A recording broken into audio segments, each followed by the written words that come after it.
สวัสดีค่ะทุกคนวันนี้นะคะตาก็จะมารีวิวแล้วก็สปอยนิยายวายเรื่องหอมกลิ่นความรักนะคะของนักเขียน Violet Rain เรื่องนี้มีคนรีเควสเข้ามาค่อนข้างมากนะคะอยากจะให้ทำสปอยนิยายวายเรื่องนี้วันนี้เราก็เลยจัดให้นิยายวายเรื่องนี้นะคะจะเป็นแนวพีเรียดไทยค่อนข้างที่จะโรแมนติกนะคะแล้วก็จะมีฉากแบบซึ้งๆเวลาอ่านก็แบบมีแอบน้ำตาไหลเหมือนกัน ยังไงนะคะถ้าใครสนใจก็ลองติดตามฟังเรื่องคร่าวๆได้ดังนี้นายเอกของเรานะคะชื่อว่าจอมมีอาชีพเป็นสถาปนิกนะคะวันหนึ่งจอมก็ได้รับมอบหมายให้มารีโนเวทบ้านหลังหนึ่งนะคะซึ่งอยู่ในจังหวัดเชียงใหม่โดยบ้านหลังนี้อายุร่วมๆ100ปีทีนี้จอมนะคะก็คือเดินสำรวจบ้านที่ต้องรีโนเวทนะคะและที่นั่นนะคะจอมก็เจอกับภาพเขียนมากมายนะคะที่น่าจะวาดไว้ตั้งแต่ก่อนสมัยสงครามโลกครั้งที่2โดยจอมเนี่ยไม่รู้เลยว่ารูปพวกนั้นนะคะจริงๆแล้วอ่ะจอมเป็นคนวาดเองโดยก่อนที่จอมเนี่ยจะออกมาจากไซต์งานนะคะอยู่ๆเนี่ยนายเอกของเราก็ได้ยินเสียงใครสักคนนะคะตะโกนเรียกเขาว่าพ่อจอมแต่เมื่อนายเอกของเรานะคะหันกลับไปจอมเนี่ยก็คือไม่เจอใครเลยโดยคนที่เรียกนายเอกของเรานะคะก็คือคุณใหญ่หรือว่าพระเอกของเรานั่นเองโดยฉากนี้นะคะจะถูกเฉลยอีกทีในตอนพิเศษของในนิยายเรื่องนี้จอมนะคะมีแฟนที่คบกันมาหลายปีนะคะชื่อว่าพี่โอมโดยพี่โอมเนี่ยไปเรียนต่อที่ต่างประเทศนะคะเป็นเวลาหลายปีแล้วทีนี้จอมก็คือได้ข่าวมาว่าแฟนเขาเนี่ยกำลังจะกลับมาเมืองไทยนายเอกของเรานะคะก็คือต้องการไปเซอร์ไพรส์พี่โอมก็เลยตัดสินใจนะคะไปรับแฟนที่สนามบินโดยไม่บอกล่วงหน้าแต่ที่สนามบินนะคะนายเอกเนี่ยกลับโดนเซอร์ไพรส์ซะเองนะคะเพราะว่าพี่โอมเนี่ยมีแฟนใหม่มีรักครั้งใหม่ไปแล้วโดยพี่โอมนะคะกลับมาจากต่างประเทศกับผู้หญิงคนหนึ่งนะคะซึ่งชื่อว่าไข่มุกและผู้หญิงคนนั้นเนี่ยกำลังท้องคนทั้งคู่เนี่ยกำลังจะแต่งงานกันพอจอมได้รู้ความจริงนะคะจอมก็คือรู้สึกแบบเสียใจมากหลังจากรู้ความจริงนะคะจอมก็คือกลับเชียงใหม่ทันทีนายเอกนะคะก็ขับรถออกไปจากร้านอาหารแห่งหนึ่งนะคะด้วยสภาพจิตใจที่แบบไม่ค่อยคงที่ทีนี้ขณะที่ขับรถอยู่นะคะคือเสียงโทรศัพท์มือถือก็ดังขึ้นนายเอกนะคะก็คือหันไปมองโทรศัพท์มือถือและนั่นนะคะเป็นความคิดที่ผิดมากๆจอมเงยหน้าจากโทรศัพท์นะคะแล้วก็เจอกลุ่มหมอกควันสีขาวนะคะทำให้เขาต้องเบี่ยงรถนะคะหลบออกจากเส้นทางและสุดท้ายนะคะรถของจอมเนี่ยก็ตกลงไปที่แม่น้ำปิงเมื่อจอมโผล่ขึ้นมาจากน้ำอีกครั้งหนึ่งนะคะเขาก็พบว่าตัวเองหลุดมาอยู่ในยุคสมัยราวๆรัชกาลที่6นะคะโดยตอนนี้เขาก็ยังอยู่ที่จังหวัดเชียงใหม่นะแต่น่าจะอยู่ในยุคก่อนสงครามโลกครั้งที่2น่าจะเป็นประมาณปี2470-2471แม้ว่าจอมจะแบบคือสับสนนะคะว่าเฮ้ยทำไมตัวเองเนี่ยหลุดมาอยู่ในปีนี้ได้นะคะแต่จอมก็คือยอมรับความจริงนะคะแล้วก็ค่อยๆปรับตัวเข้ากับสภาพแวดล้อมใหม่จอมเนี่ยได้เข้าไปทำงานในบ้านของนายฝรั่งคนหนึ่งนะคะซึ่งชื่อว่ามิสเตอร์โรเบิร์ต ที่นั่นนะคะจอมก็คือมีอาชีพเลี้ยงหมูนะคะเลี้ยงหมูน้อยเพื่อที่จะนำเข้าไปประกวดแข่งขันวิ่งระหว่างที่จอมเนี่ยนะคะอยู่บ้านนายฝรั่งจอมก็คือพยายามหาทางที่จะกลับไปโลกเก่านะคะแต่ว่าหาทางเท่าไหร่ก็คือไม่สำเร็จสักทีวันหนึ่งนะคะจอมก็พายเรือผ่านบ้านหลังหนึ่งนะคะและเห็นผู้ชายคนหนึ่งนะคะนั่งที่ศาลาเมื่อคนทั้งคู่แบบได้สบตากันนะคะความรู้สึกแปลกๆก็คือเกิดขึ้นทันทีจอมนะคะก็คือรู้สึกใจเต้นแรงโดยที่แบบไม่มีสาเหตุแน่นอนว่าผู้ชายคนที่พ่อจอมนะคะสบตาด้วยก็คือพระเอกของเรานั่นเองนะคะพระเอกของเรานะคะก็ชื่อว่าคุณใหญ่ตอนนี้คุณใหญ่นะคะอายุ18ปีเป็นลูกชายของข้าราชการระดับสูงคนหนึ่งในวันถัดมานะคะพ่อจอมก็ไปหัดพายเรือนะคะแล้วก็พายเรือไปชนเสา ท่าน้ำของบ้านพระเอกนะคะทีนี้คุณใหญ่ก็เลยเข้าไปช่วยพ่อจอมไว้นะคะและนั่นก็เลยทำให้นายเอกของเรานะคะได้มีโอกาสพูดคุยกับคุณใหญ่เป็นครั้งแรกเวลานะคะก็ผ่านไปวันแข่งขันวิ่งของลูกหมูที่นายเอกเลี้ยงไว้ให้สำหรับมิสเตอร์โรเบิร์ตนะคะก็คือมาถึงวันนั้นที่สนามแข่งขันนะคะจอมก็คือเจอกับคุณใหญ่นะคะคนทั้งคู่เนี่ยได้มีโอกาสพูดคุยกันนายเอกก็คือรู้สึกว่าคุณใหญ่พูดจาแบบหวานมากๆนะคะไหนจะแววตาที่แบบมองจอมอีกนะคะนายเอกก็คือรู้สึกแบบหวั่นไหวหลังจากที่คุณใหญ่เดินจากไปนะคะคือจอมเนี่ยก็ไปเจอนาฬิกาของคุณใหญ่ตกอยู่นะคะและจอมก็ตั้งใจว่าจะเอานาฬิกาเรือนนี้นะคะไปคืนให้กับคุณใหญ่หลังงานแข่งขันเนี่ยจบจริงๆแล้วนะคะก็คือคุณใหญ่เนี่ยก็คืออ่อยนะคะตั้งใจทำนาฬิกาเรือนนี้ตกนะคะเพราะเขารู้ว่าพ่อจอมเนี่ยจะต้องเก็บนาฬิกาเรือนนี้ไว้นะคะแล้วก็นำมาคืนเขาก็จะได้เจอพ่อจอมอีกครั้งหนึ่งการแข่งขันในวันนั้นนะคะไม่เป็นไปตามที่จอมคาดหวังนะคะเพราะว่าเจ้าโฮปหมูน้อยที่จอมเลี้ยงไว้นะคะคือมันแข่งขันแพ้ราบคาบนะคะเพราะว่าหมูโฮปนะคะคือหนีออกจากการแข่งขันตอนที่ตัวเองเนี่ยได้กลิ่นเค้กกล้วยหอมที่มาเสิร์ฟในงาน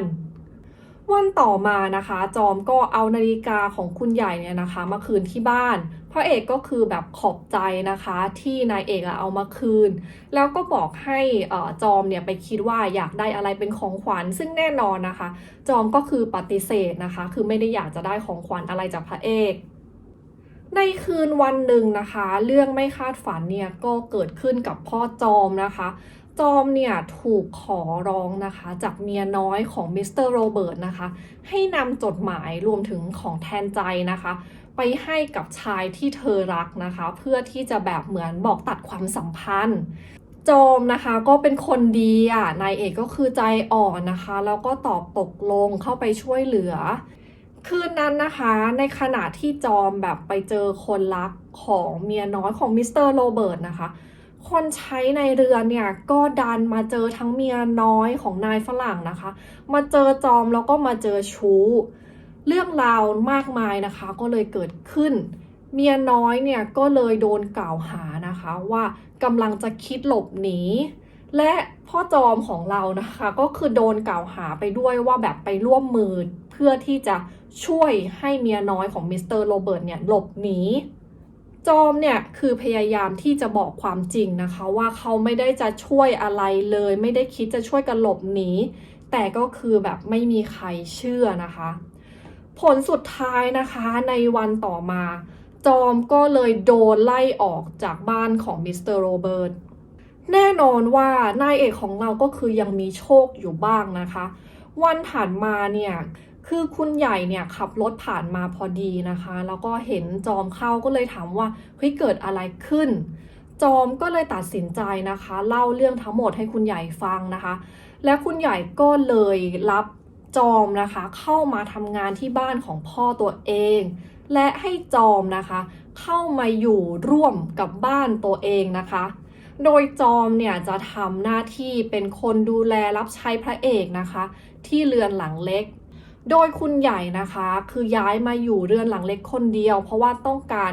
ตั้งใจอ่านหนังสือนะคะเพราะว่าคุณใหญ่เนี่ยมีแผนว่าอีกไม่กี่เดือนข้างหน้าเขาจะต้องไปศึกษาที่ต่างประเทศ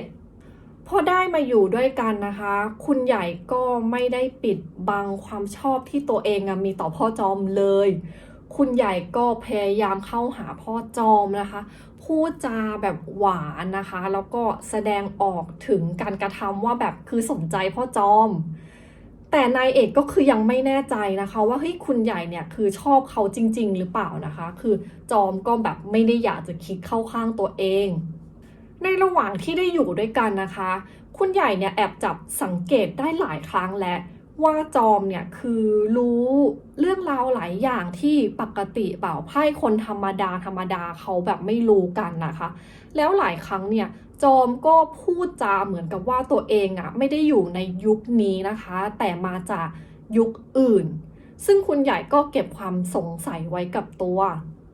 วันหนึ่งนะคะน้องชายของคุณใหญ่ที่ชื่อว่าคุณเล็กเนี่ยก็มาขอให้จอมมาวาดภาพให้นะคะและในวันนั้นจอมก็คือวาดภาพเรือนไม้ของคุณใหญ่นะคะพอจอมนะคะจ้องมองภาพที่ตัวเองวาดอีกครั้งหนึ่งนะคะเขาก็คือแบบตกใจมากเพราะว่าเขาเคยเห็นภาพนี้มาก่อนนะคะภาพนี้ก็คือภาพที่เขาเห็นวันแรกตอนที่เขานะคะไปรับงานซ่อมบ้านหลังนี้ที่เชียงใหม่นั่นเองในนิยายนะคะมันก็จะมีฉากหวานๆมีฉากตลกๆนะคะตอนที่จอมกับคุณใหญ่เนี่ยอยู่ด้วยกันนะคะเช่นก็จะมีฉากที่คุณใหญ่ขอให้จอมแบบเกาหลังให้หน่อยนะคะเพราะว่าคุณใหญ่พยายามที่จะแบบหลอกล่อนายเอกขึ้นมาบนเตียงอะไรอย่างนี้เอาเป็นว่านะคะ1 เดือนต่อมาจอมก็คือปรับตัวได้แล้วนะคะเขาก็คือแบบรู้สึกสบายใจนะคะที่ได้อยู่กับคุณยายและเขาก็ตอนนี้รู้สึกว่าตัวเองเป็นส่วนหนึ่งของที่นี่แล้ววันหนึ่งนะคะที่เรือนใหญ่เนี่ยก็มีข่าวลือเรื่องการจับคู่ดูตัวของคุณใหญ่นะคะพอจอมได้ยินก็เริ่มรู้สึกแบบรู้สึกไม่ดีนะคะรู้สึกเหมือนแบบหึงหวงแต่ก็คือยังไม่ค่อยแน่ใจในความรู้สึกของตัวเองเท่าไหร่นะคะเย็นวันนั้นนะคะหลังจากที่ได้รู้ข่าวเรื่องการดูตัวของคุณใหญ่นะคะคือเย็นวันนั้นฝนเนี่ยตกพอดีนะคะทั้งจอมแล้วก็คุณใหญ่ก็วิ่งตัวเปียกกลับมาที่เรือนหลังเล็กคุณใหญ่นะคะเห็นว่าจอมก็คือกลัวฟ้าผ่านะคะก็เลยแบบดึงพ่อจอมเข้ามากอดเพื่อปลอบนะคะและตอนนั้นนั่นเองนะนายเอกของเราก็รู้สึกแบบใจเต้นแรงมากๆนะคะแล้วก็คือทำให้รู้ตัวทันทีเลยว่าเขาก็แบบคือตกหลุมรักคุณใหญ่เข้าให้แล้ววันหนึ่งนะคะคุณใหญ่ก็คือแบบพาจอมไปเดทนะคะมีแบบไปดูหนังด้วยกันครั้งแรกที่ห้างสรรพสินค้านะคะจอมแบบไปเจอเพื่อนของนายฝรั่งนะคะก็เลยแบบเข้าไปทักทายนะคะและนั่นทำให้คุณใหญ่แบบไม่พอใจคุณใหญ่คือบอกเป็นในว่า คือเขาชอบจอมนะคะแล้วก็ไม่ชอบให้คนอื่นมาวุ่นวายกับพ่อจอมซึ่งแบบในนิยายเขียนแบบน่ารักมากๆและในคืนนั้นนะคะคุณใหญ่ก็คือบอกรักจอมอย่างเป็นทางการนะคะจอมก็คือรู้สึกแบบดีใจมากเพราะว่านั่นหมายความว่าคนทั้งคู่ก็คือมีใจตรงกันความรักคือเหมือนจะไปได้ด้วยดีทุกคนแต่ทีเนี้ยวันหนึ่งสิ่งประหลาดมันก็เริ่มแบบเกิดขึ้น จอมเริ่มสังเกตว่าเงาของตัวเองมันจางลงไปทุกวันนะคะจอมก็คือเริ่มไม่แน่ใจว่าเกิดอะไรขึ้นกับตัวเองกันแน่จอมมีลางสังหรณ์นะคะว่าเรื่องไม่ดีอาจจะเกิดขึ้นในอนาคตนะคะวันหนึ่งจอมก็เลยตัดสินใจเล่าให้คุณใหญ่ฟังนะคะเกี่ยวกับเรื่องของเขาทั้งหมดนะคะไม่ว่าจะเป็นเรื่องว่าเขามาจากที่ไหนเขาเป็นใครนะคะนอกจากนั้นนะคะจอมก็คือยังบอกคุณใหญ่ถึงเรื่องเงาของตัวเองด้วยนะคะ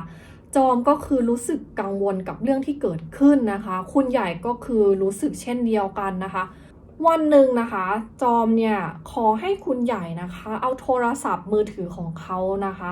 แล้วก็จดหมายที่เขาเขียนลาพ่อกับแม่ของเขานะคะ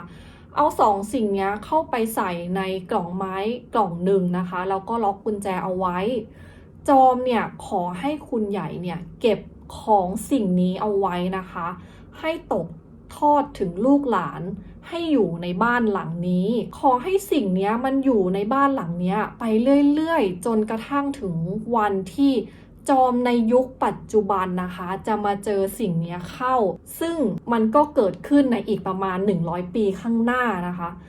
บ่ายวันนั้นนะคะหลังจากเขียนจดหมายลาพ่อกับแม่เสร็จเรียบร้อยนะคะคุณใหญ่ก็คือพาจอมออกมาข้างนอก